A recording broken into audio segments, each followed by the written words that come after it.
Beautiful weather is finally here, but still remember to dress for immersion.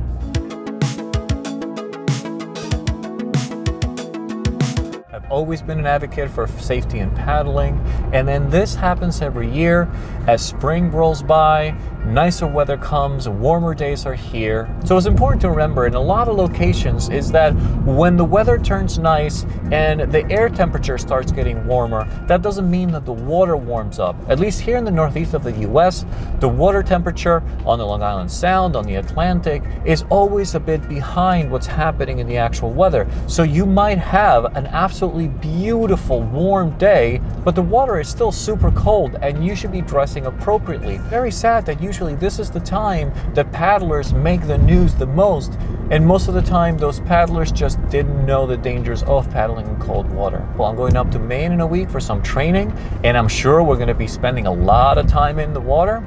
And I mean actually being upside down or swimming in the water as we train, as we surf, as we play in rough situations. So I'm going to bring as many combinations as possible so that I can still be comfortable in warm weather with cold water. And I'm going to mix and match depending on what conditions are each day. Now, I get a lot of questions on dry suits being expensive and having lots of different options costs a lot of money. What I say is there's always great opportunities online if you just do some research. My first dry suit, I got on a closeout sale and I got it at a huge discount, and I used that for years, and it was fantastic. And then later on, I started picking and choosing a couple of different neoprene layers that I thought could be good complements to that. But it comes down to preference. Personally, I really enjoyed having a dry suit because it keeps you dry, it keeps you warm, depending on the layers you have underneath. So I was able to change the amount of layers I used all the way up until I didn't need it anymore and actually didn't need to use neoprene at all. But that's just me.